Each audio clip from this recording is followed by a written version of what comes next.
Bertemu kembali di channel YouTube Agathos Adelpos. Salam waras, cerdas, bijaksana, berani, kompeten, efektif karena Roh Kudus. Salah satu tujuan pencurahan Roh Kudus adalah melengkapi orang percaya dengan karunia-karunia. Roh Kudus memperlengkapi orang-orang percaya dengan karunia-karunia.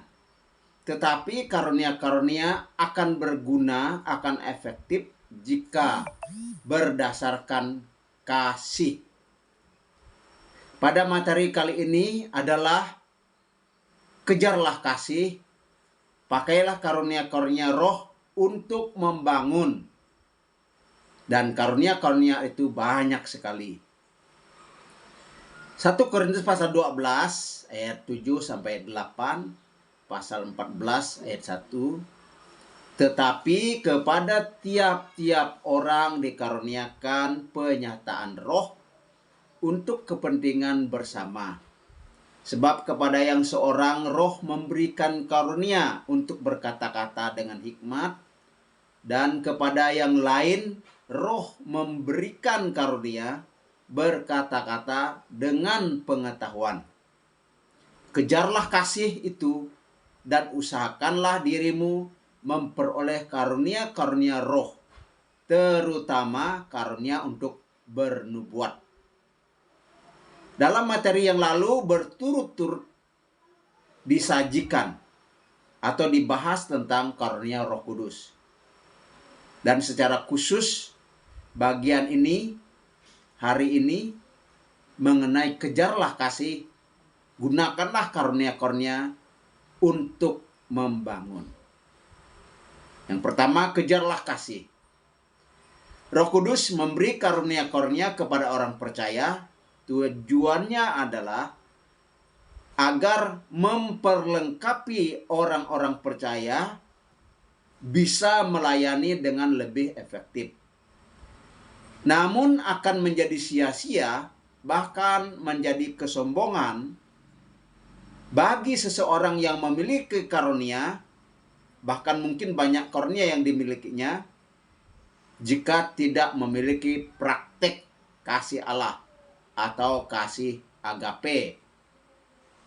Itulah sebabnya setelah dijabarkan karunia-karunia dalam 1 Korintus pasal 12 dan penjelasan lebih detail tentang karunia-karunia dalam pasal 14, ada sisipan di pasal 13 kitab 1 Korintus yang mendasari semua karunia-karunia adalah kasih. Kejarlah kasih itu dan usahakanlah dirimu memperoleh karunia-karunia roh, terutama karunia bernubuat. Mengapa harus mengejar kasih? Karena kasih adalah dasar dan gaya hidup orang percaya. Kasih adalah dasar dan gaya hidup orang Kristen. Dan kesehari-hariannya dia harus mempraktikkan kasih. Dalam melayani pun dia harus mendasari dengan kasih. Baik melayani Tuhan maupun melayani sesama. Kasih dijabarkan sebagai berikut. Kasih itu sabar, kasih itu murah hati, kasih itu tidak cemburu, kasih tidak memegahkan diri dan tidak sombong. Kasih tidak melakukan yang tidak sopan dan tidak mencari keuntungan diri sendiri. Ia tidak pemarah dan tidak menyimpan kesalahan orang lain. Ia menutupi segala sesuatu, percaya segala sesuatu, mengharapkan segala sesuatu, dan sabar menanggung segala sesuatu. Kasih itu kekal. Kasih tidak berkesudahan. Nubuat akan berakhir, bahasa roh akan berhenti, pengetahuan akan lenyap. 1 Korintus 13 ayat 8. Sedangkan kasih tidak pernah kadaluarsa, maka kasih diperlukan. Kasih selalu relevan, selalu cocok di segala zaman. Dulu diperlukan, sekarang diperlukan, sampai selama-lamanya, bahkan berlaku di bumi dan berlaku di surga. Itulah kasih. Demikianlah tinggal ketiga hal ini, kata firman Tuhan, yaitu iman, pengharapan, dan kasih. Dan yang paling besar di antaranya ialah kasih. 1 Korintus 13 ayat 13. Nah, atas dasar itu, jika Tuhan memberi karunia, jika Roh Kudus mengaruniakan dan memberi kelengkapan kepada orang-orang percaya, Roh memperlengkapi orang-orang percaya agar melayani dengan efektif. Karunia-karunia dapat didefinisikan sebagai berikut. Saya kutip dari internet. Sumbernya Sabda Live di internet. Karunia-karunia rohani adalah pemberian Tuhan. Artinya, karunia-karunia rohani tidak diperoleh karena pekerjaan yang baik, punya talenta, atau kemampuan-kemampuan alamiah. Karunia rohani merupakan pemberian dari Tuhan. Oleh sebab itu, tidak mungkin seseorang mendapatkan melalui kerja keras, memperolehnya karena dia layak, atau karena dia pendidikannya tinggi, atau karena dia mempelajari buku-buku. Karunia-karunia rohani adalah kemampuan-kemampuan khusus. Kemampuan khusus ini tidak sama dengan talenta ataupun kemampuan alami atau bakat yang dibawa oleh setiap orang atau orang-orang tertentu sejak dia lahir. Sebagai contoh ya, ada yang dapat menyanyi atau belajar memainkan sebuah alat musik dengan baik. Ada yang pandai melukis gambar yang indah atau mengukir kayu, ada bentuk-bentuk kayu dan diukirnya dengan begitu indah dan lain-lain. Tuhan memang memberi kemampuan-kemampuan ini, tetapi ini bukanlah karunia rohani. Walaupun demikian, ketika kemampuan alamiah ini dipersembahkan bagi kemuliaan Tuhan, bagi kepentingan Tuhan, kemampuan itu dapat menjadi suatu cara untuk mengekspresikan sebuah karunia. Nah, ada daftar-daftar karunia yang diberikan oleh Roh Kudus. Berikut ayat-ayat yang memuat daftar karunia-karunia. Di dalam bahasa Yunani, karunia itu karismata. Dan karunia-karunia ini diberikan Tuhan kepada orang percaya. Dan orang percaya itu adalah gereja. Dalam Roma misalnya pasal 12 ayat 6 sampai ayat 9. Yaitu karunia bernubuat, karunia melayani, karunia mengajar, karunia menasihati, karunia membagi-bagikan, karunia memimpin, dan karunia kemurahan. Ada 7 karunia pelayanan. Dalam 1 Korintus pasal 12 ayat 4 sampai ayat 11, yaitu karunia hikmat, karunia pengetahuan, karunia iman, karunia menyembuhkan, karunia mujizat, karunia bernubuat, karunia membedakan roh, karunia bahasa roh, dan karunia menafsirkan bahasa roh. 9 karunia penyataan atau manifestasi roh. Yang berikut di dalam Efesus pasal 4 ayat 11 sampai ayat 12, yaitu karunia rasul, karunia nabi, karunia penginjil, karunia gembala, dan karunia mengajar. Ada 5 karunia jabatan. atau 5 karunia kepemimpinan.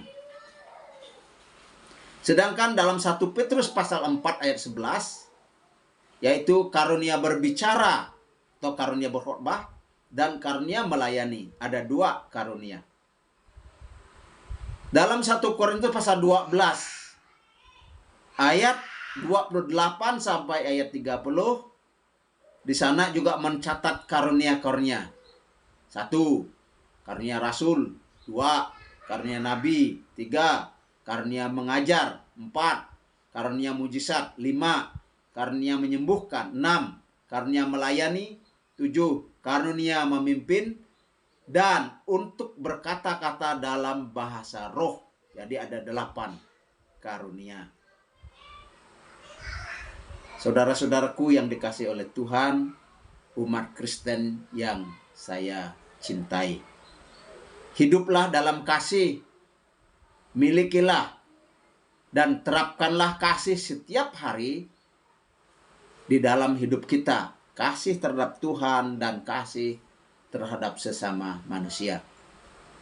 Misalnya yang paling dekat, mengasihi suami kalau itu seorang istri, mengasihi istri kalau itu seorang suami, melayani dengan baik, tulus dan benar, mengasihi anak-anak yang Tuhan berikan, penuhi keperluan mereka dengan seimbang, keperluan baik fisik, baik mental, baik kerohanian, baik sosial dan rasa aman dengan penuh kasih sayang. Mengasihi keluarga besar, mengasihi orang tua kita, mertua kita, saudara kandung kita, saudara tiri kita, sesama kita, teman kerja kita, teman-teman sejawat dan sahabat-sahabat kita. Bahkan Alkitab katakan, kasihilah musuhmu dan berdoalah bagi orang yang memusuhi, yang menganiaya kamu. Yang berikutnya, temukanlah karunia Anda dan gunakanlah karunia Anda. Mungkin pertanyaannya bagaimana caranya? Tanya orang lain atau tanya gembalamu. Kamu memiliki karunia apa? Sehingga kamu bisa pelayanan dengan fokus dan lebih efektif. Jika kamu tidak memiliki karunia musik, jangan dipaksakan. Jika tidak bisa memimpin puji-pujian, jangan dipaksakan. Masih ada banyak bidang dan banyak karunia. Lihat daftar di atas tadi. Karena itu gunakanlah karunia yang ada dengan sebaik-baiknya, dengan serajin-rajinnya. Jangan dipendam. Ingat ya, ada cerita orang yang memiliki 5 talenta, lalu dia menggunakannya dengan sebaik-baiknya. Dia menyebarkannya, dia menggandakannya, sehingga berlaba 10 talenta. Boleh juga kita katakan itu karunia. Boleh juga kita katakan itu modal. Nah, yang 2 talenta, dia kembangkan, dia gunakan, sehingga berlaba 2 kali lipat, jadi 4 talenta. Sehingga 2 hamba itu mendapat penghargaan dari tuannya. Dan tuannya bilang, berbahagialah hambaku yang baik, yang setia. Engkau setia dalam perkara yang kecil, aku akan memberi tanggung jawab dalam perkara yang besar. Sedangkan ada 1 orang yang diberi karunia 1, karunia itu tidak dikembangkan, dia malah kuburkan. Dan dia malah punya banyak alasan. Dia bilang bosnya jahatlah, bosnya menuai di mana dia tidak menaburlah, bosnya itu kejamlah. Dan ketika dia mempertanggungjawabkan di hadapan bosnya, maka dia tidak dapat berdalih. Karena dia malas, dialah yang jahat. Bosnya bilang, Hai hambaku yang malas dan hambaku yang jahat, enyahlah dari hadapanku, engkau tidak berguna. Saudara-saudara, puji Tuhan kalau kita punya karunia. Apalagi kalau karunia-Nya lebih daripada satu. Gunakanlah dengan sebaik-baiknya. Dan gunakan berdasarkan kasih. Jangan menjadi sombong. Kasih menjadi dasar dan membungkus karunia-karunia yang ada. Sehingga walaupun punya banyak karunia dan kita tidak akan menjadi sombong. Kita melakukannya dengan sungguh-sungguh, dengan kerendahan hati. Jangan curi kemuliaan Tuhan. Tetaplah rendah hati. In God we trust. Without God we are nothing. With God we can do anything. Be wise, be smart. Kembangkan, kelola potensi Anda. Jika ada ejekan, hinaan dari orang lain, abaikan. Teruslah bersaksi, teruslah melayani, jangan jemu-jemu berbuat baik. Bekerjalah keras, cerdas, tuntas, dan ikhlas.